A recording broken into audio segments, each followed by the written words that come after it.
तो अभी हम स्टार्ट करने वाले हैं म्यूचुअल इंडक्शन। म्यूचुअल इंडक्शन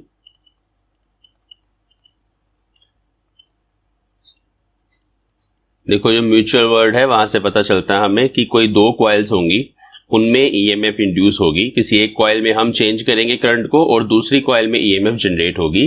तो इस तरह के फिनोमिना को म्यूचुअल इंडक्शन बोलते हैं। एक डायग्राम से समझते हैं हम इसको।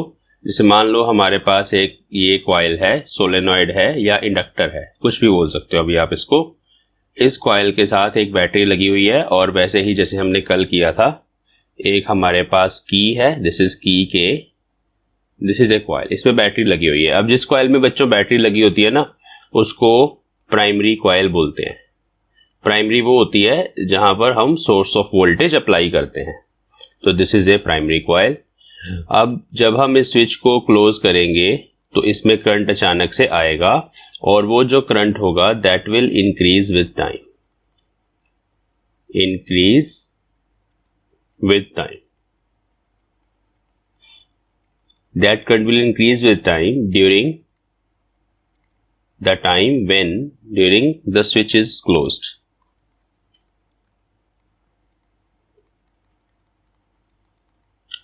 अब जैसे कल हमने पढ़ा था सेल्फ इंडक्शन, तो ड्यूरिंग दैट टाइम इसमें वो जो बैक ईएमएफ है और जो इंड्यूस करंट है वो आना ही आना है। इस कॉइल में वो चीज आएगी, मतलब इसकी सेल्फ इंडक्शन है।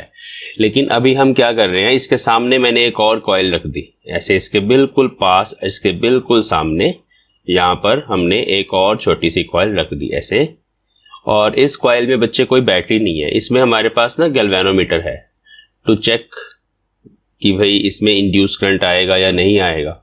और वो हमें पता है कि इसमें मैग्नेटिक फ्लक्स बनेगा और वो मैग्नेटिक फ्लक्स इस कॉइल के अराउंड चेंज होगा, और ये फैराडे का एक्सपेरिमेंट भी है। तो यहाँ पर गैल्वेनोमीटर है जी। अब जैसे ही हम इस स्विच को क्लोज करेंगे बच्चों, तो जो सेकंड वाली कॉइल है उसके अराउंड मैग्नेटिक फ्लक्स चेंज होगा। कैसे? देखो, इसकी ये मैग्नेटिक फील्ड लाइंस हैं, हम थोड़ी सी बना लेते हैं यहाँ पे। ये मैग्नेटिक फील्ड लाइंस इसके अराउंड मैग्नेटिक फ्लक्स को चेंज करेंगी और इसमें मैग्नेटिक फ्लक्स के चेंज होने के कारण इस कॉइल में इंड्यूस्ड करंट आएगा। अब उस इंड्यूस्ड करंट की डायरेक्शन लेंस लॉ के अकॉर्डिंग, जब ये करंट इंक्रीज कर रहा होगा तो ऑपोजिट होगी, ऑपोजिट सेंस में। देखो, जैसे ये ऐसे जा रहा है, दिस इज क्लॉकवाइज, तो ये एंटी क्लॉकवाइज जाएगा। कब? When the current is increasing. ठीक है, तो दूसरे वाले में जो करंट आया I dash, this current is induced current, induced current. ठीक है जी। और इस फिनोमिना को बोला जाता है द फिनोमिनन ऑफ और इस फिनोमिनन को बोला जाता है phenomenon of mutual induction. Mutual मतलब एक कॉइल में हम करंट को अप्लाई कर रहे हैं और दूसरी कॉइल में इंड्यूस करंट जनरेट हो रहा है। ठीक है, इसको ऐसे बोला जाता है। अब इसका एक और डायग्राम है। अगर सेम सर्किट में हम करंट को डिक्रीज करते, मींस जब हम इस स्विच को ओपन कर रहे होते उस टाइम पे ये करंट डिक्रीज होता। तो सेकंड केस है हमारा when switch is open,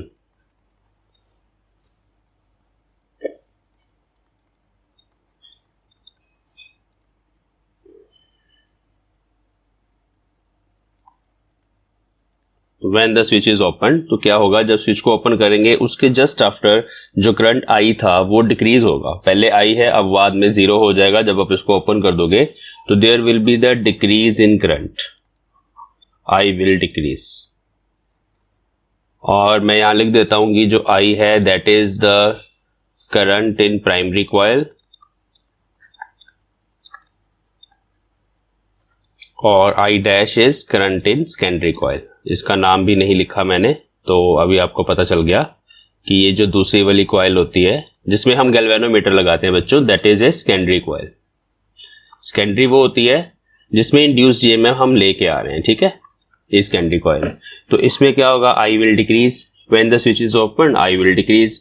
I decrease होने से क्या होगा, इसमें इंड्यूस्ड करंट आएगा और उसकी लेकिन जो सेंस होगी, उसके चलने की जो रोटेशन होगी वो सेम होगी। जैसे ये आई है क्लॉकवाइज आ रहा है हमारे पास, सेम डायरेक्शन में यहाँ पे आई डैश आएगा इन दैट केस। ठीक है, तो then I dash is set up in secondary coil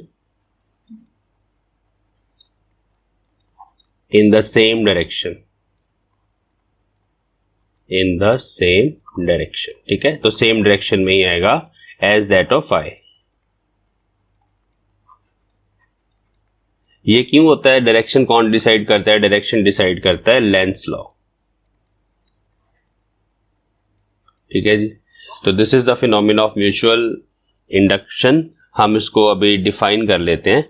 तो इसकी सिंपल सी डेफिनेशन है, it is the property of two coils. तो it is the phenomenon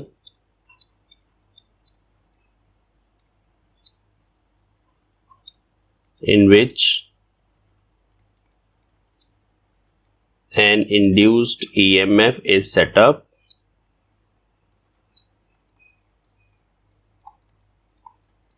due to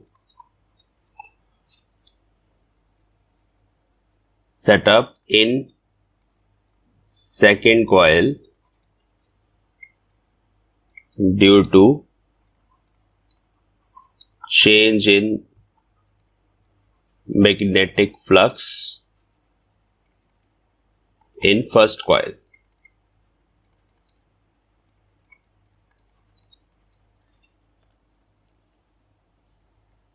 when two coils are mutually coupled. हाँ, अब इस वर्ड को समझेंगे, म्यूचुअली कपल्ड का क्या मतलब है। देखो क्या होना चाहिए कि ये जो फ्लक्स है ना फर्स्ट कॉइल का, ये सेकंड के अराउंड होना चाहिए। अगर मैं ये सेकंड वाली कॉइल को काफी दूर रख दूं इससे, मान लो यहाँ पे हमने प्लेस कर दिया, तो क्या होगा, फिर ये मैग्नेटिक फ्लक्स यहीं पे रह जाएगा। उस केस में इसका जो मैग्नेटिक फील्ड लाइंस हैं वो इसके अराउंड चेंज नहीं हो पाएंगी, फ्लक्स चेंज नहीं हो पाएगा, तब तो नहीं आएगा इंड्यूस करंट। सिंपल सी बात है। तो हमें क्या करना होता है, हमें ये इंश्योर करना होता है कि जो मैक्सिमम फ्लक्स है वो इस कॉइल का दूसरी के अराउंड चेंज हो। मतलब इन दोनों के आपस में ना फ्लक्स की लिंकेज करनी होती है। तो let us discuss what is the meaning of mutually coupled coils. ठीक है, देखो क्या होना चाहिए। एक ये हमारे पास कॉइल है जिसमें हमारे पास बैटरी और एक की लगी हुई है, और ये दूसरी कॉइल है। ठीक है,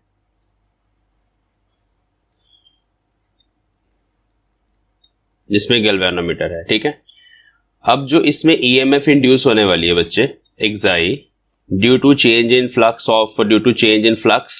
around this due to the current of first coil, है ना। जो इसमें मैग्नेटिक फ्लक्स चेंज होना है ना, वो इसके करंट के कारण होना है। वो जो ईएमएफ है उसका मैग्नीट्यूड डिपेंड करता है कुछ चीजों पे। वो चीजें क्या है, एक तो ये है कि भाई इसमें नंबर ऑफ टर्न्स कितनी है, मैग्नेटिक फ्लक्स उस पर डिपेंड करेगा। जितनी ज्यादा नंबर ऑफ टर्न्स होंगी उतना ज्यादा फ्लक्स हो जाएगा। दूसरा, करंट कितना ज्यादा है, ओरिजिनल करंट जो आई है वो कितना ज्यादा, जितना ज्यादा करंट होगा उतनी ज्यादा बच्चों यहाँ पे मैग्नेटिक फील्ड होगी। B is equal to mu nought N I, वो आपको पता है। तो मैग्नेटिक फील्ड के इंक्रीज होने से फिर क्या होगा, फ्लक्स इंक्रीज हो जाएगा। उस फ्लक्स के इंक्रीज होने से ईएमएफ का मैग्नीट्यूड बढ़ेगा। अब फ्लक्स को तो आपने इंक्रीज कर दिया, ये बात सही है, करंट को बढ़ा दिया, फ्लक्स इंक्रीज हो गया। इस कॉइल की नंबर ऑफ टर्न्स को बढ़ा दिया, तब भी फ्लक्स बढ़ जाएगा, ये चीजें ठीक है। इसका एरिया ऑफ क्रॉस सेक्शन हमने बड़ा कर दिया, तब भी फ्लक्स बढ़ जाएगा। बट द थिंग इज कि हमें फ्लक्स सिर्फ बढ़ाना नहीं है, उस फ्लक्स को दूसरी कॉइल के साथ लिंक भी करना है, मैक्सिमम कपलिंग करनी है आपस में। मींस जो इसका फ्लक्स है यहाँ पर जो डिस्ट्रीब्यूटेड है, वो मैक्सिमम मैग्नेटिक फील्ड लाइंस जो हैं वो इस कॉइल में से पास करे। तो उस केस में अगर हम मैक्सिमम कपलिंग करना चाहते हैं कि सारा फ्लक्स यहाँ पर चेंज हो, तो एक हमारे पास जो बेस्ट कॉन्फ़िगरेशन है वो ये है कि ये व्हाइट वाली कॉइल जो है बच्चों वो ऐसे बना दी जाती है। एक हम इनर कॉइल बनाते हैं, और जो सेकेंडरी कॉइल है वो सेकेंडरी कॉइल इसके ऊपर ही बाउंड की जाती है, लाइक दिस। मतलब एक सोलेनॉइड के ऊपर दूसरा सोलेनॉइड, दूसरी कॉइल, तो इसको बोलते हैं कोएक्सियल कॉइल्स। ठीक है, कोएक्सियल, इनका एक्सिस सेम है। तो देखो इस केस में जो व्हाइट वाले के अंदर मैग्नेटिक फ्लक्स होगा, इसमें हम करंट अगर मान लो अप्लाई कर रहे हैं, तो उस करंट के कारण जो मैग्नेटिक फील्ड लाइंस आएंगी वो सारी की सारी मैग्नेटिक फील्ड लाइंस ग्रीन में से भी निकलेंगी। तो इसमें जो म्यूचुअल कपलिंग होती है दैट इज मैक्सिमम। ठीक है, ओके। अगर हम मान लो इस तरह से कर दे ओरिएंटेशन, एक ये कॉइल है, कॉइल नंबर 1 प्राइमरी, और सेकंड सेकेंडरी वाली कॉइल हमने ऐसे रख दी, इसके 90 डिग्री पे। तो अब क्या होगा, अब कुछ भी नहीं होना, अब म्यूचुअल इंडक्शन नहीं होगी। क्यों? क्योंकि इसकी मैग्नेटिक फील्ड लाइंस तो यही रह जाएंगी। जितना मर्जी करंट बढ़ा दो, जितनी मर्जी नंबर ऑफ टर्न्स बढ़ा दो, इसमें कोई फर्क नहीं पड़ेगा। सेकेंडरी के around there is no change in magnetic flux. Means इस केस में जो ईएमएफ का मैग्नीट्यूड है वो बाकी सब चीजों पे तो डिपेंड करता ही है, कॉइल के पैरामीटर्स पे डिपेंड करता है, जैसे हमने लास्ट केस में पढ़ा था, लेकिन उसके साथ साथ इन दोनों की जो रिलेटिव ओरिएंटेशन है कि वो पड़ी कैसी हुई है, उस पर भी डिपेंड करती है कि ईएमएफ कितनी जनरेट होगी। तो ये पॉइंट बड़ा इंपॉर्टेंट है, इसको हम अभी डिस्कस करते हैं। तो कौन डिसाइड करता है इसको कि कितनी ज्यादा ईएमएफ जनरेट होगी? For that we have coefficient of mutual inductance. कल हमने किया था कोफिशिएंट ऑफ सेल्फ इंडक्टेंस, उसको हम कैपिटल एल से डिनोट करते हैं। इसको बच्चों हम कैपिटल एम से डिनोट करेंगे, कोफिशिएंट ऑफ म्यूचुअल इंडक्टेंस। हाँ जी, क्या बोलता है ये? देखो ध्यान से, बहुत इजी है। देखो सेकंड वाली जो कॉइल है बच्चे, उसके अराउंड जो मैग्नेटिक फ्लक्स चेंज होना है, magnetic flux in the secondary coil, it is directly proportional to the current in primary coil. I current जो है that is current in primary coil, flux जो है हम सेकेंडरी का लिख रहे हैं, ठीक है, क्योंकि यहां पर दो कॉइल्स हैं। दिस इक्वेशन इज ट्रू कि भाई जितना ज्यादा हम करंट यहां पे बढ़ा देंगे उतना मैग्नेटिक फ्लक्स चेंज होने वाला है। तो यहां पर जो कांस्टेंट ऑफ प्रोपोर्शनैलिटी होता है, जो डिपेंड करता है इन कॉइल्स के पैरामीटर पर और इसके साथ साथ रिलेटिव ओरिएंटेशन पर भी, दैट इज एम। ठीक है, तो M is called coefficient of mutual inductance. M बन गया phi S by I P, हम पी भी लिख देते हैं इसके यहाँ पे ताकि आपको पता चले। बेसिकली ये अभी हमारे पास डेफिनेशन होगी कोफिशिएंट ऑफ म्यूचुअल इंडक्टेंस की। It is equal to the ratio of the flux linked with secondary coil to the current in primary coil. अब यहां पर ये दोनों चीजें डिफरेंट कॉइल्स की हैं। कल हमने सेल्फ इंडक्शन पढ़ा था लास्ट लेक्चर में, तो उसमें एल था, वो एक ही कॉइल के लिए होता था, तो उसी का फ्लक्स होता था और उसी का करंट होता था। डेफिनेशन सेम है वैसे, बट यहां पर फ्लक्स सिंगल कॉइल का है, करंट भी उसी का ही है। लेकिन इस केस में हमारे पास दो कॉइल्स हैं, तो फ्लक्स सेकंड वाली कॉइल के साथ लिंक आपने देखना है और जो करंट है that is through the primary coil. तो दिस इज अ डेफिनेशन। बाकी बच्चों यूनिट सेम होंगे, फ्लक्स वीबर में है ना, और करंट हमारे पास एम्पेयर में है, और ये जो वीबर पर एम्पेयर होता है कल हमने इसको हेनरी बोला था, तो इसके भी यूनिट सेम होंगे, हेनरी, कोई फर्क नहीं पड़ेगा। तो this is coefficient of mutual inductance. ठीक है, ओके। अब यहां पर अगर हम ईएमएफ का फॉर्मूला लिखें बच्चों, EMF induced in the second coil, तो वैसे ही बनेगा। देखो ये बेसिक फॉर्मूला होता है d phi by D t. EMF is equal to minus d phi by D t. कहां से आया था ये? It was Faraday's law. The magnitude of EMF is directly proportional to rate of change of magnetic flux. Okay बच्चों, तो अब यहां पर फाई जो है वो फाई एस होगा, उसको हम यहां पुट करेंगे, तो अब हमारे पास ये फॉर्मूला बन गया।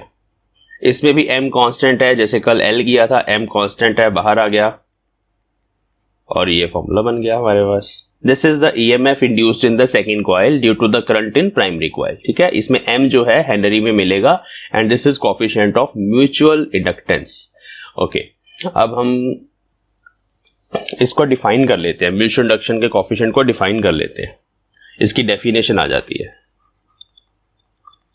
Definition of capital M. देखो हमने ये फॉर्मूला लिख लिया, phi is equal to M I, this is phi S, this is I P, और यहां पर if the current in primary coil is 1 ampere then phi S is equal to M. Therefore mutual inductance, L को बोला जाएगा self inductance और simply inductance, इसको बोला जाएगा म्यूचुअल इंडक्टेंस। ये कितनी कॉइल्स की होती है? दो कॉइल्स की, of two coils is equal to, किसके बराबर आ रहा है? फ्लक्स के बराबर आ रहा है ना, is equal to magnetic flux through secondary coil when the current in primary coil is unity.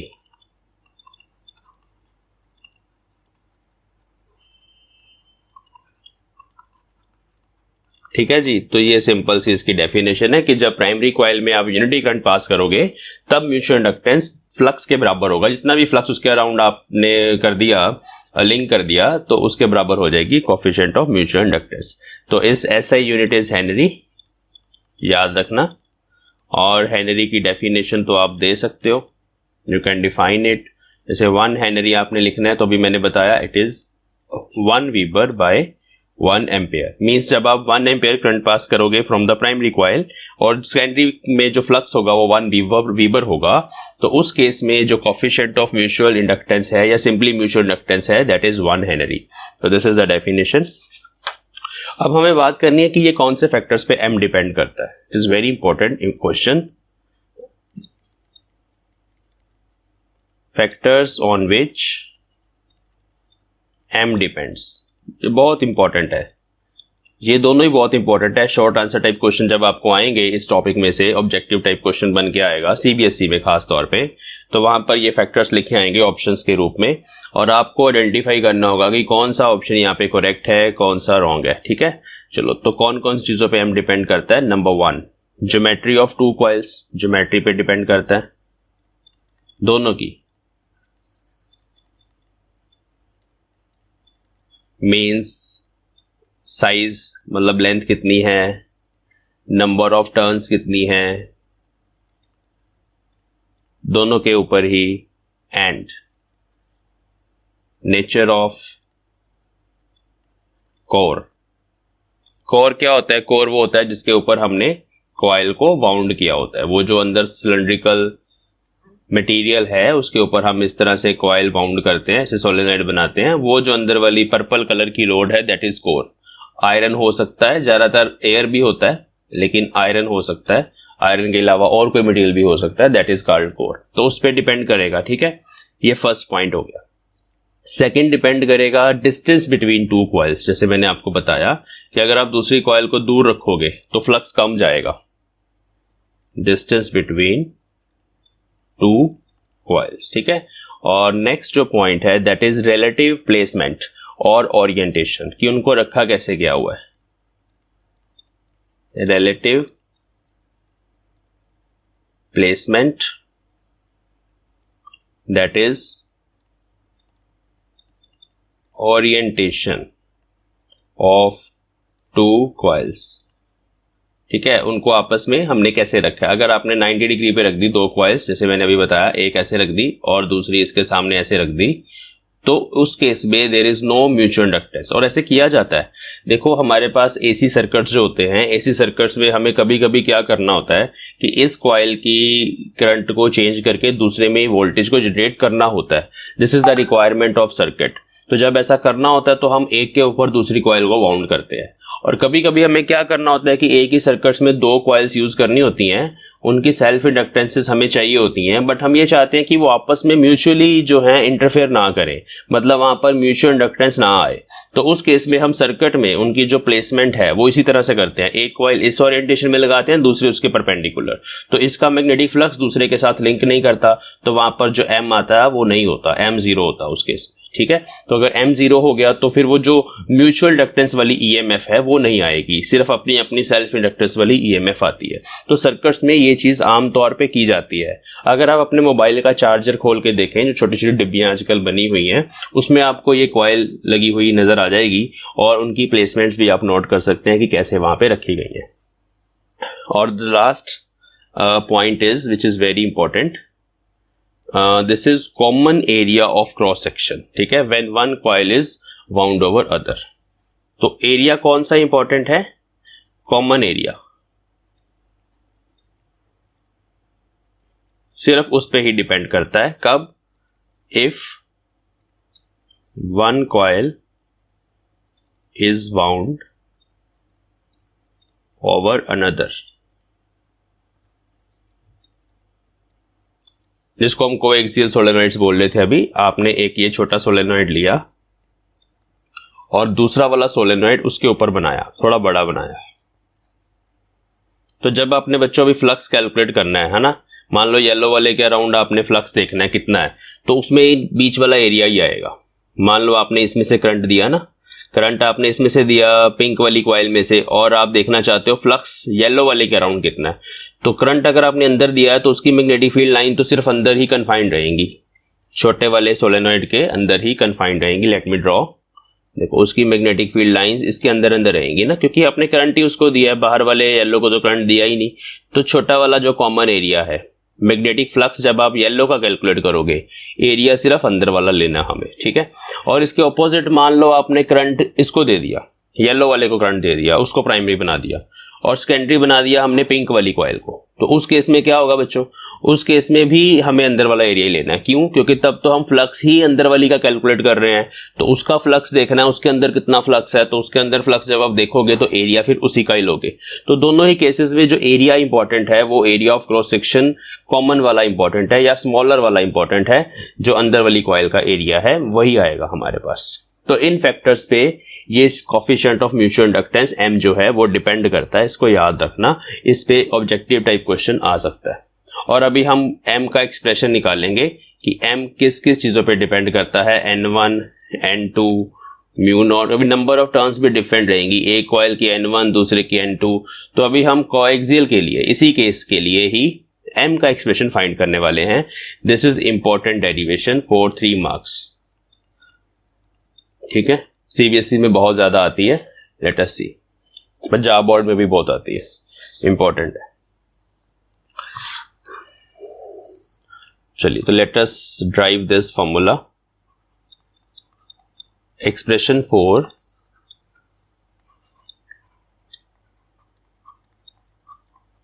Mutual inductance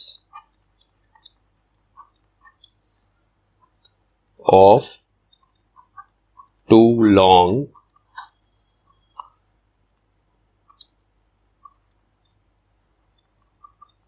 coaxial solenoids।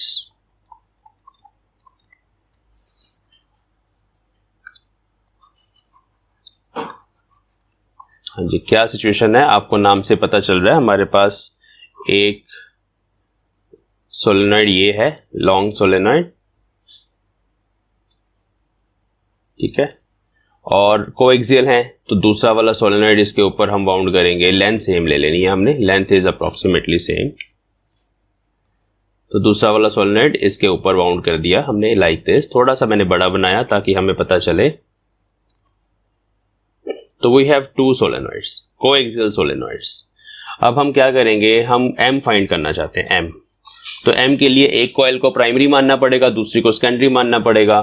तो लेट अस सपोज हमने पहले इसको, दिस इज S1, इसको प्राइमरी मान लिया, solenoid 1, and this is solenoid 2, ठीक है। तो लेट अस सपोज ये जो येलो वाला है this is primary for the first case. हम सेकंड केस में इसको रिवर्स भी करेंगे और फिर देखेंगे क्या फॉर्मूला आता है हमारे पास, and this is secondary, let us assume that, ठीक है जी। Let L is the length of solenoid, दोनों की लेंथ सेम है।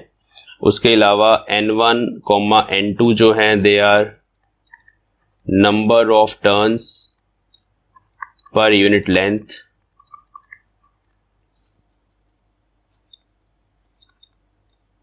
ऑफ S1 एंड S2, ठीक है जी। और म्यू नॉट तो आपको पता ही है, दैट इज एब्सोल्यूट परमेबिलिटी। हमें अब यहाँ पे जो कोर है ना दैट इज एयर और वैक्यूम, तो mu naught is absolute permeability of vacuum.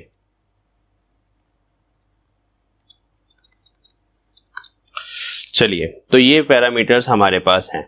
अब बच्चों जिसको हमने प्राइमरी माना उसका मतलब हमने वहां पे करंट भेजा I, तो this is I current in the primary coil, इसको हम I1 मान लेते हैं, I1 करंट, ठीक है। और ये I1 करंट यहां से ऐसे वापस आ जाएगा, इस तरह से I1 करंट चल रहा है। और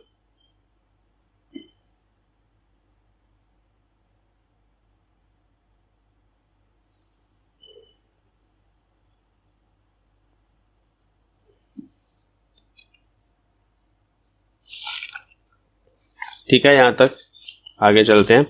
अभी हमने फ्लक्स कैलकुलेट करना है, फ्लक्स नहीं म्यूचुअल इंडक्टेंस का कोफिशिएंट फाइंड आउट करना है। तो बहुत इजी है, देखना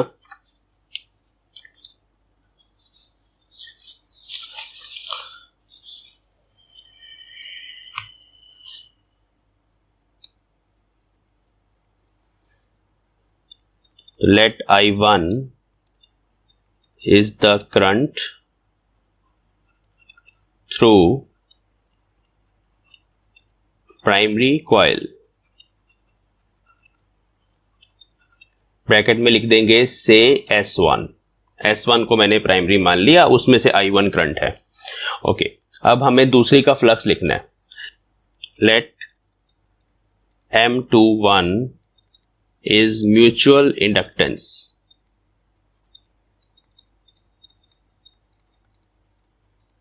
of S2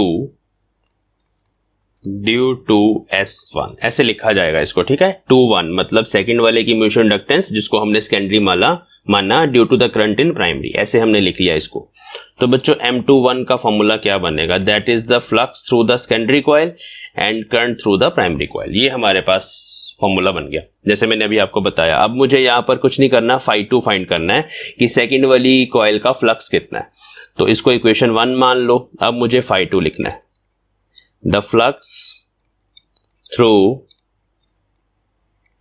S2, ठीक है, S2 इज φ2 इज क्या होगा? देखो, number of turns of S2, इसको हमने मल्टीप्लाई करना है, जितनी भी नंबर ऑफ टर्न्स हैं किससे मल्टीप्लाई करना है? फ्लक्स थ्रू सिंगल टर्न से, फ्लक्स थ्रू 1 टर्न। कोई भी एक टर्न जो है उसकी, उसमें से कितना फ्लक्स निकल रहा है, उस फ्लक्स को आपने नंबर ऑफ टर्न से मल्टीप्लाई करना है। ओके, तो लेट अस सी भाई एक टर्न का फ्लक्स कितना है। ये S2 वाली टर्न में एक सिंगल टर्न यहाँ पे बना रहा हूं, ये बड़ी वाली व्हाइट वाली टर्न है ना। ओके, अब इसमें जो बच्चों मैग्नेटिक फील्ड लाइंस हैं वो इसमें कन्फाइंड है। देखो, ये छोटा वाला एरिया है ना, यहाँ पे हमारे पास जो येलो वाली कॉइल का एरिया है। तो क्योंकि करंट तो हम येलो वाली में से भेज रहे हैं, तो उसकी जो मैग्नेटिक फील्ड होती है सोलेनोइड की, वो सारी अंदर कन्फाइंड रहती है। तो उसकी जो मैग्नेटिक फील्ड लाइंस हैं वो इसी एरिया में से निकलेंगी। मतलब ये जो बाहर वाला एरिया है ना, उसमें कोई मैग्नेटिक फील्ड नहीं है। तो उसका जो कॉमन एरिया है, दैट एरिया इज, हम अभी कॉमन नहीं लिखते, हम उसको मान लेते हैं कि वो फर्स्ट कॉइल है। तो फर्स्ट कॉइल है वो S1, तो उसका एरिया A1 है, ठीक है। तो दिस इज द एरिया। जब हम इसका सिंगल टर्न का फ्लक्स भी लिखेंगे तो मैं कह रहा हूं कि जो एरिया ऑफ क्रॉस सेक्शन आएगा वो अंदर वाला आएगा, क्योंकि मैग्नेटिक फील्ड सारी उसके अंदर है। तो let us write that. Flux का फॉर्मूला होता है magnetic field due to first coil into area A1, क्योंकि मैग्नेटिक फील्ड सारी उसके अंदर है। और S2 की नंबर ऑफ टर्न्स कितनी है? S2 की नंबर ऑफ टर्न्स हैं ये N2 के बराबर। N2 is the number of turns पर यूनिट लेंथ। आप टोटल फाइंड करना चाहते हैं तो उसको हम कैपिटल N2 लिख सकते हैं। Capital N2 is small n2 times L, है ना। तो दिस इज N2, इसको मैं ऐसे लिख देता हूं N2 times L। This is the total number of turns of coil S2। बस हो गया सॉल्व। अब क्या रह गया? कुछ भी नहीं। तो N2L into B1 is mu naught N1 I1 और साथ में A1। तो ये आपके पास फ्लक्स आ गया φ2। इसको हम इक्वेशन 1 में पुट करेंगे तो बहुत इजी हो गया। M21 is mu naught N1 N2 I1 L A1 divided by I1 से I1 कैंसिल हो जाएगा और बाकी जो आपके पास बचा बच्चों that is M21 is called the mutual inductance of S2 due to S1। तो ये वाला एक्सप्रेशन हमारे पास M21 का आ गया। अब हम रिवर्स करेंगे। रिवर्स मतलब अब हम इसमें से करंट भेजेंगे, फर्स्ट कॉइल में से S2 में से करंट भेजेंगे और दूसरी वाली का फ्लक्स देखते हैं कितना निकलता है। देखो, तो let us now find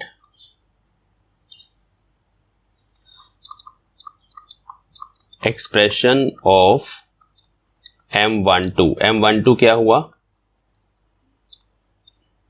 mutual inductance of S1 due to S2। Means अभी S2 जो है उसको प्राइमरी बनाओ, करंट उसमें से भेजो, और S1 जो है उसको सेकेंडरी मानो। ठीक है, तो डायग्राम दोबारा से बना लेते हैं। ये मेरे पास बड़ा वाला सोलेनोइड, दिस इज S2, ये छोटा वाला सोलेनोइड, उसकी अपनी कुछ number of turns, this is S1। लेकिन अभी जो करंट हमने भेजा I2 भेजा, मतलब दूसरी कॉइल में से हम करंट भेज रहे हैं, हमने जो अप्लाई किया उसको मैंने I2 मान लिया। और यहां पर फिर से एरिया ऑफ क्रॉस सेक्शन, चलो दो है, इसका area of cross section A2 है, कलर वही रखते हैं वाइट वाला। इसका एरिया ऑफ क्रॉस सेक्शन ये जो है वाइट वाला, दैट इज A2 बड़े वाले का, और अंदर वाले सोलेनोइड का area of cross section A1 है। ठीक है, ओके। अब बच्चों आपने करंट तो भेजा बड़े वाले में से, magnetic field lines no doubt कि भाई सारी जगह रहेंगी, ये पूरे रीजन में रहेंगी मैग्नेटिक फील्ड लाइंस, बट हमें किसका फ्लक्स निकालना है? हमें फ्लक्स निकालना है इसके थ्रू, मींस हमें φ1 निकालना है। तो जब आप φ1 लिखोगे तो मैग्नेटिक फील्ड तो दूसरे की आएगी B2, बट एरिया सिर्फ उसका आएगा क्योंकि वो अंदर वाला छोटा एरिया है। तो इस केस में φ1 B2 टाइम्स A1 होगा। B2 कितना होगा? B2 वही μ0 N2 I2 times A1। This is the flux of single turn. अब आपने जब टोटल फ्लक्स कैलकुलेट करना है सारे सोलेनोइड का, तो आपको नंबर ऑफ टर्न से मल्टीप्लाई करना पड़ेगा। किसकी नंबर ऑफ टर्न्स? हम फ्लक्स तो फर्स्ट वाले सोलेनोइड का फाइंड करना चाहते हैं, तो वो बन जाएगा N1 टाइम्स, ठीक है, दिस फैक्टर। ठीक है, तो ये हमारे पास टोटल फ्लक्स यहां पे आएगा। तो डेफिनेशन फिर से वही है हमारे पास कि भाई जो M12 है that is flux through first coil due to the current of second. अभी ये फॉर्मूला बना, पहली कॉइल का जो टोटल फ्लक्स है वो आपके सामने है N1 μ0 N2 I2 A1। A1 मतलब common area of cross section या छोटा वाला area of cross section. A1 means छोटा वाला एरिया ऑफ क्रॉस सेक्शन, दोनों का जो कॉमन वाला है। और I2 से हमने डिवाइड कर देना इसको, I2 कट गया। अच्छा, कैपिटल N1 को हम पुट कर सकते हैं N1 times L, small N1 ना, this is number of turns पर यूनिट लेंथ, उसको L से मल्टीप्लाई करेंगे तो ये हमारे पास M12 आ गया। Now you can C both the expressions कि कोएक्सियल सोलेनोइड्स के केस में जब हम एक के ऊपर दूसरा सोलेनोइड वाउंड करते हैं, बनाते हैं, तो उस केस में M12 जो आया है हमारे पास that is equal to M21। अभी जो लास्ट एक्सप्रेशन था वो भी यही था, यू कैन सी, देखो M21 में भी सेम ही फॉर्मूला है। इसमें भी जो एरिया हमें लेना है वो स्मॉल वाला लेना है। तो न्यूमेरिकल प्रॉब्लम्स में भी ध्यान रखना, अगर आपको दो एरियाज ऑफ क्रॉस सेक्शन दिए गए हैं इस केस में, तो आपने छोटा वाला एरिया कंसीडर करना हमेशा M21 या M12 को कैलकुलेट करने के लिए। तो दिस इज द रिजल्ट कि ये दोनों कोफिशिएंट्स सेम होते हैं और इसको हम सिंपली M बोल देते हैं। कोएक्सियल के केस में हम इसको सिंपली M बोल देते हैं। ओके, अब सेकंड यहाँ पर एक केस बनता है कि अगर यहाँ पर कोई और कोर होती जिसकी रिलेटिव परमेबिलिटी μr है, ठीक है, μr is relative permeability of core.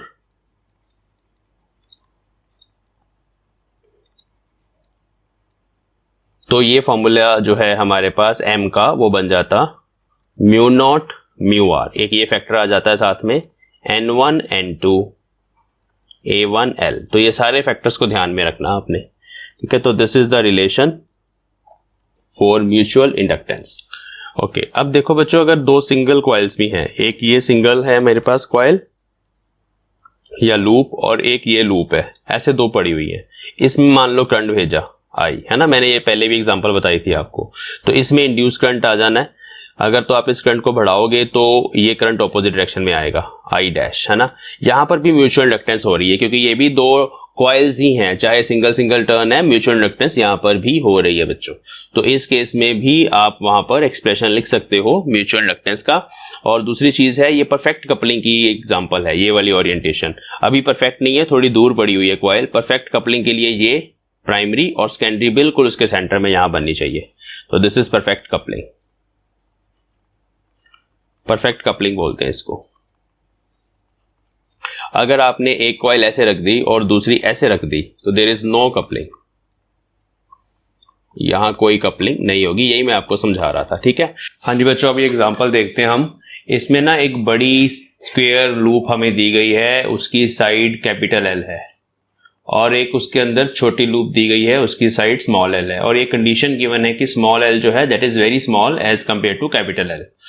हमें यहाँ पर म्यूचुअल इंडक्टेंस फाइंड करनी है in between these two coils, ठीक है, क्योंकि हम ये जो आउटर वाली लूप है उसमें से करंट आई पास करवा रहे हैं।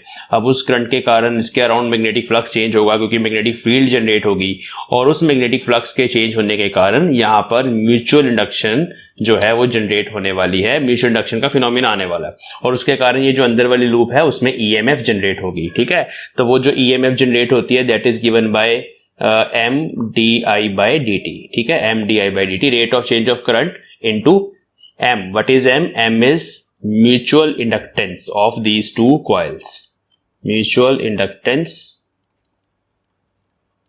ऑफ दीज कॉइल्स, दोनों की बात होती है इकट्ठी, उनकी म्यूचुअल इंडक्टेंस है। चलिए, तो एम को फाइंड करना बच्चों, तो हमें पता है कि जो एम है that is actually the flux through the smaller coil upon current in the bigger coil. तो बिगर कॉइल में जो करंट है वो आई है, और हमें फ्लक्स किस में से देखना है? इस छोटी वाली कॉइल में से। चलो, फ्लक्स का फॉर्मूला होता है मैग्नेटिक फील्ड इनटू एरिया, और ये नीचे हमारे पास करंट आ गया। अब यहां पर हमें देखना है कि इसके सेंटर पर जो मैग्नेटिक फील्ड है due to this bigger square loop वो कितनी है, ठीक है, वो हमें फाइंड करनी पड़ेगी। और क्योंकि यहाँ पे ये कंडीशन दी गई है कि L is very small as compare to capital L, तो उसका मतलब है यहाँ पर जो मैग्नेटिक फील्ड है ना दैट इज यूनिफॉर्म। तो B इज यूनिफॉर्म, यूनिफॉर्म मतलब कि हर जगह ऑलमोस्ट सेम है, ये हमने यहाँ पर कंसिडर कर लिया, ज्यूम कर लिया, ठीक है। तो चलिए B फाइंड कर लेते हैं। देखो, ये स्क्वायर लूप है बच्चे, तो इसको फाइंड करने के लिए हम पहले ये जो सिंगल स्ट्रेट कंडक्टर है उसकी मैग्नेटिक फील्ड इस पॉइंट पर लिखते हैं। तो ये पर डिस्टेंस हो गया, परपेंडिकुलर डिस्टेंस। अब ये साइड L है तो ये डिस्टेंस हुआ L/2, और यहाँ पर ये एंगल्स हमें चाहिए होते हैं। ये एंगल 45 डिग्री बना इस साइड पे और 45 डिग्री बना इस साइड पे। तो मैग्नेटिक फील्ड का फॉर्मूला होता है mu nought I upon 4πA sine of φ1 plus sine of φ2। ये किसी भी स्ट्रेट कंडक्टर के लिए फाइनाइट लेंथ स्ट्रेट कंडक्टर की मैग्नेटिक फील्ड है, जो हमने लास्ट यूनिट में करी थी। Let me redraw the diagram ताकि आपको समझ आ जाए। तो ये A है डिस्टेंस, और ये दो एंगल्स होते हैं, this is φ1, this angle is φ2, और ये करंट है, ठीक है। और डायरेक्शन कैसे पता चलती है मैग्नेटिक फील्ड की? राइट हैंड थंब रूल से। यहाँ पर मैग्नेटिक फील्ड इनवर्ड होगी। अगर आप इस कंडक्टर को ग्रैस्प करने की कोशिश करोगे राइट हैंड से तो आपकी फिंगर्स अंदर जाएंगे एंड फील्ड इज इनवर्ड। तो वो सब हमें पता है। तो let us apply this formula here. Mu naught ऐसे ही आएगा, 4π एज इट इज आएगा, करंट आई है, डिस्टेंस A जो है यहाँ कैपिटल L/2 है, साइन φ1 मतलब sine 45, that will be 1/√2 plus 1/√2, ठीक है जी। ये मैग्नेटिक फील्ड है। इसको थोड़ा सिंप्लीफाई करते हैं और ये हमारे पास आ जाएगी, यहां लिख रहा हूं मैं इसके नीचे। तो ये बन गया म्यू नॉट, ये यहां कट गया 2, म्यू नॉट I/2π इंटू 2/√2, ठीक है, ये बना। तो 2 से 2 कटा, तो this is the magnetic field जिसको हम यहां सब्स्टिट्यूट करेंगे। तो magnetic field is mu not I/π√2, ये B आ गया। एरिया, एरिया किसका लिया जाता है? एरिया स्मॉलर कॉइल का, क्योंकि हमें ना फ्लक्स देखना होता है। ये फ्लक्स जो होता है ना, इसके अराउंड कितना फ्लक्स चेंज हो रहा है, वहां से हमें म्यूचुअल इंडक्टेंस पता चलती है, जैसे कि हमने अभी डेरिवेशन में देखा। तो M जो है यहाँ पर, A जो है वो एरिया होगा छोटी वाली का L², ठीक है, स्मॉल L², और करंट इज I। तो I से I कैंसिल हो जाएगा and answer is mu not L²/π√2। तो this is the coefficient of mutual inductance for these two coils. अब मान लो इसमें n नंबर ऑफ टर्न्स होती हैं ऐसे, तो n नंबर ऑफ टर्न्स होती तो हम n से मल्टीप्लाई कर देते तो हमारे पास डिफरेंट आंसर आ जाता। सेम कॉन्सेप्ट को हम सर्कुलर लूप्स के लिए भी कर सकते हैं। यहां पर भी ये कंडीशन है R is less then capital R। तो ये दूसरी एग्जांपल हो गई। इसमें अभी फिर से हमें म्यूचुअल इंडक्टेंस फाइंड करनी है, that is φ divided by current. φ मतलब फ्लक्स थ्रू दिस कॉइल, अंदर वाली जो कॉइल है, इनटू करंट, क्योंकि हम करंट बाहर से पास करवा रहे हैं तो ये करंट बाहर वाली का। चलिए, तो ये बन गया magnetic field into area upon I। अच्छा, इसमें अभी मैग्नेटिक फील्ड किसकी चाहिए? ये करंट जो है ये बड़ी वाली सर्कुलर लूप का करंट है, तो मैग्नेटिक फील्ड भी बड़ी वाली के कारण होगी। तो वो मैग्नेटिक फील्ड क्या हो जाएगी? देखो, हमें पता है सर्कुलर लूप की मैग्नेटिक फील्ड का formula, go to the unit number 3, magnetic effects of current. तो ये सर्कुलर लूप की मैग्नेटिक फील्ड होती है एट इट्स सेंटर। तो ये सेंटर वाला फॉर्मूला यहाँ पे लगेगा क्योंकि सेंटर पर ही है हमें फाइंड करना है। तो यहाँ आ गया mu not I bye 2r। ये बी हो गया। एरिया छोटी वाली का, जैसे यहाँ पर भी मैं छोटी वाली का एरिया L स्क्वायर लिया था, यहाँ पे पाई आर स्क्वायर आ जाएगा और अपॉन करंट आ जाएगा। तो आई से आई कैंसिल हो गया, ये आंसर है हमारा। तो this is mu nought pi r square by 2r। And if here also you have n number of turns like this, तो you can multiply this with n। तो ये म्यूचुअल इंडक्टेंस होगी। जब आपके पास म्यूचुअल इंडक्टेंस आ जाएगी, फिर आप EMF इस फॉर्मूले की हेल्प से, ये फैराडे लॉ ही है, EMF induced in this coil you can find, उसका मैग्नीट्यूड आप फाइंड कर सकते हो। उसमें rate of change of current चाहिए होगा। तो जो rate of change of current होता है बच्चे, that is given as di/dt। Numerical problems में ना ऐसे कुछ दिया होगा, जैसे 5 मिली एम्पेयर पर सेकेंड, है ना। यूनिट देखो, ampere per second, rate of change of current. तो इस तरह से न्यूमेरिकल प्रॉब्लम में di/dt दिया होता है, m हम फाइंड कर लेते हैं या गिवन दिया होता है। m के यूनिट्स क्या होते हैं? m के यूनिट्स होते हैं henry. For example 10 millihenry, ये m हो गया। तो जस्ट यहाँ पे पुट करके we can find the magnitude of EMF induced in the smaller coil due to the change in flux in the bigger coil. ठीक है, तो इस तरह से म्यूचुअल इंडक्टेंस के कुछ क्वेश्चंस हमसे पूछे जा सकते हैं। अब जो बच्चों हमने दो कॉइल्स मानी थी, एक हमने ये सोलेनॉइड माना, एक हमने ये सोलेनॉइड माना, और हमने देखा कि हम एक सोलेनॉइड में करंट को अप्लाई करते हैं, ऐसे कुछ वेरी करते हैं करंट। मैं यहाँ पे बैटरी के ऊपर ना ऐसे एरो लगा रहा हूँ, मतलब we are varying the voltage and varying the current, variable battery है। तो इस करंट को वेरी करने से दूसरी वाली कॉइल में ईएमएफ जनरेट होती है, इसमें ईएमएफ आ जाती है, and this phenomena is called mutual induction. अब जो ये वाली ईएमएफ है, it depends upon m।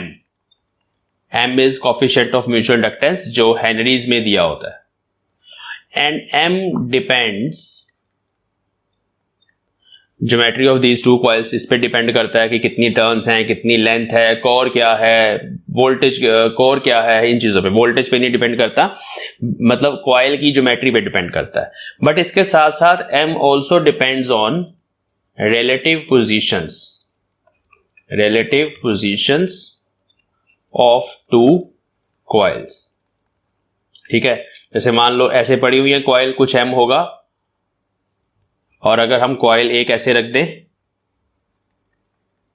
और दूसरे इसके 90 डिग्री पे रख दें, लाइक दिस, तो इस केस में there is no mutual inductance, इस केस में m 0 होगा। ठीक है, सबसे ज्यादा m होता है अगर आप एक सोलेनॉइड ले लो, जैसे हमने अभी किया डेरिवेशन, उसके ऊपर हम एक कोएक्सियल सोलेनॉइड एक और बाउंड कर दें, तो उसमें m जो है वो लार्जेस्ट होता है।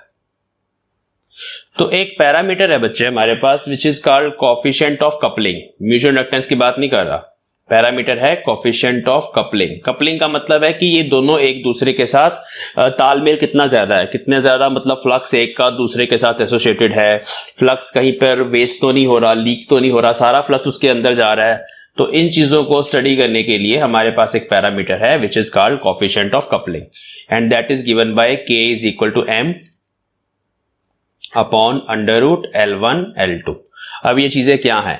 m इन दोनों का कोएफिशिएंट ऑफ म्यूचुअल इंडक्टेंस है, और L1 L2 क्या है? L1 इसकी सेल्फ इंडक्टेंस है, L2 दूसरे की सेल्फ इंडक्टेंस है। L1 L2 हमें ऑलरेडी पता है कि वो सेल्फ इंडक्टेंस एक कॉइल के अपना जो करंट है उसके चेंज होने से उसके अंदर जो ईएमएफ जनरेट होती है वो उसको सेल्फ इंडक्शन बोलते हैं। तो L1 वो है। हाँ जी, तो बात करते हैं कोएफिशिएंट ऑफ कपलिंग के बारे में।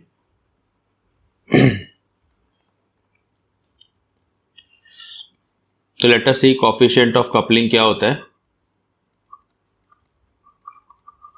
कोएफिशिएंट ऑफ कपलिंग ये हमें बताता है कि दो कॉइल्स या दो इंडक्टर्स एक दूसरे के साथ कितने ज्यादा कपल्ड हैं। मींस उसमें जो म्यूचुअल इंडक्टेंस है वो ज्यादा जनरेट होगी उनमें, या सेल्फ इंडक्टेंस दोनों की अलग अलग रहेगी, क्या होगा ये हमें इसकी वैल्यू से पता चलता है। तो हम दो इंडक्टर ले लेते हैं लाइक दिस,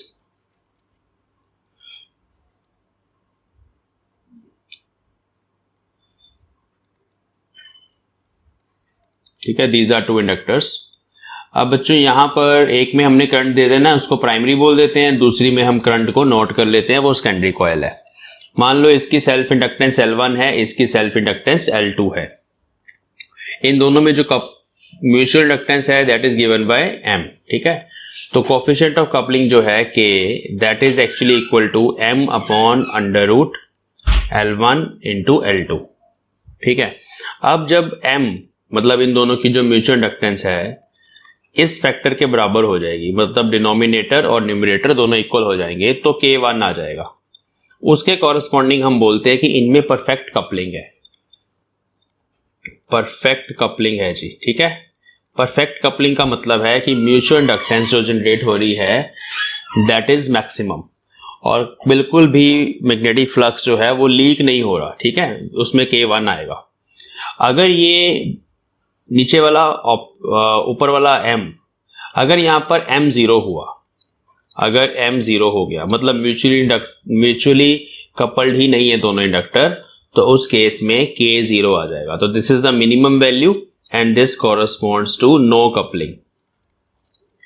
कि अभी इनमें इस केस में क्या होगा कि इस कॉइल का जो फ्लक्स है वो यहीं रह जाएगा, और दूसरी कॉइल थोड़ी दूर और इस एंगल पे रखी हुई है, उसके साथ फ्लक्स बिल्कुल लिंक नहीं करेगा और बिल्कुल भी म्यूचुअल इंडक्टेंस का जो फिनोमिना है वो नहीं होगा। ठीक है, तो उसको बोलते हैं नो कपलिंग।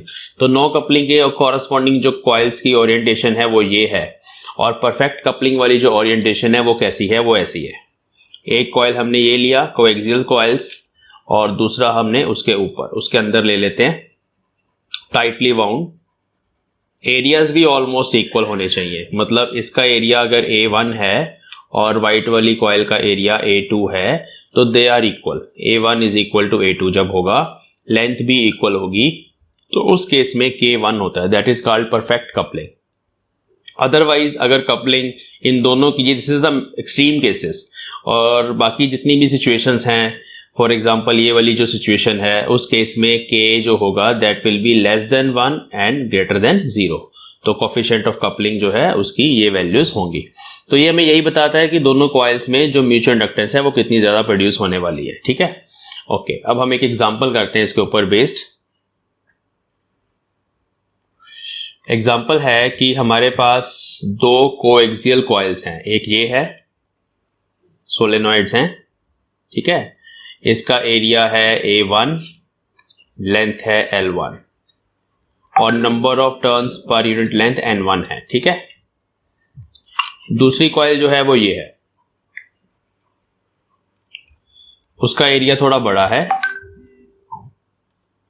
दूसरी कॉइल का एरिया जो है that is A2 and this is given that A2 is greater than A1। ठीक है, बाकी जो लेंथ है उसकी भी L1 ही है, मतलब दोनों लेंथ इक्वल हैं, लेकिन दूसरी कॉइल की जो नंबर ऑफ टर्न्स हैं that is N2, number of turns पर यूनिट लेंथ इज डिफरेंट। ठीक है, हमें यहां पर ये प्रूव करना है कि अगर A2 is greater than A1 है, मतलब एक कॉइल थोड़ी सी थिक है, थोड़ी सी मोटी है और दूसरी थोड़ी पतली है, उसमें स्पेसिंग है, तो उस केस में जो हमारे पास M होगा that will be less than under root L1 L2, और इसको ऐसे भी बोला जा सकता है कि K इज लेस देन 1। ये चीज हमें प्रूव करनी है, मतलब कोएक्सियल के केस में भी K लेस देन 1 होगा, और स्पेशल केस वो होगा K0 तब स्पेशल केस वो होगा K1 तब होगा जब ये दोनों एरियाज भी इक्वल होंगे, अप्रोक्सीमेटली इक्वल होंगे। तो कैसे प्रूव करें, देखो L1 का फॉर्मूला हमें पता है,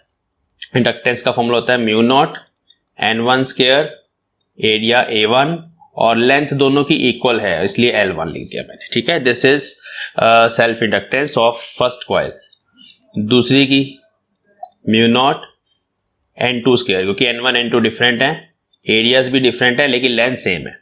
अगर हम इन दोनों को मल्टीप्लाई कर दें तो हमारे पास आएगा mu naught square N1 square N2 square A1 A2 L1 square. ठीक है, अंडर रूट ले लेते हैं, हमें जो बनाना है अंडर रूट ले लेते हैं, तो म्यू नॉट बाहर आ गया, N1 N2 कॉमन आ गया, L1 बाहर आ गया और अंदर बचा A1 A2। तो this is under root L1 L2। ये सेल्फ इंडक्टेंस का हमने एक फैक्टर कैलकुलेट कर लिया। अब जो M है बच्चे, mutual inductance, M is given as mu naught N1 N2, उसमें एरिया जो होता है ना स्मॉलर वाला लेते हैं। ये हमने जब डेरिवेशन करी थी म्यूचुअल इंडक्टेंस के कोफिशिएंट की, we have calculated the mutual inductance of two coaxial solenoids, तो एरिया जो होता है ना स्मॉलर वाला आता है इसमें A1 आएगा, इसमें A1 आएगा, और इस A1 के साथ जो लेंथ आएगी that is common, that is L1। अब हम दोनों को डिवाइड करते हैं, this is equation 1, this is equation 2, तो लेट अस डू 1/2। जब आप ऐसे करेंगे तो m upon under root L1 L2 आ गया, ये m लिखा हमने पूरा, और ये L1 L2 का अंडर रूट ये है।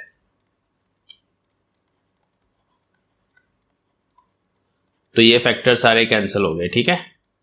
और ये फैक्टर हमारे पास जो बचा that is under root A1/A2। अब आपको गिवन है A1 is less then A2, अंदर वाला एरिया छोटा है, तो इसका मतलब है कि m by under root L1 L2 is less than 1, तो m is less than under root L1 L2, ठीक है। तो इसमें परफेक्ट कपलिंग नहीं है, परफेक्ट कपलिंग तब होती है जब K 1 हो जाए, और वो कंडीशन क्या बनेगी आपको देखने से पता चल रहा है, अगर ये दोनों areas of cross section equal होंगे तो ये फैक्टर 1 आ जाएगा and there will be perfect coupling. तो उसके लिए अगर हमें कॉइल्स बनानी है तो इस तरह की बनाई जाती है कि एरिया का डिफरेंस बहुत कम होता है, तो then K is very near to 1, ठीक है। तो ये हमारे पास एक एग्जांपल थी।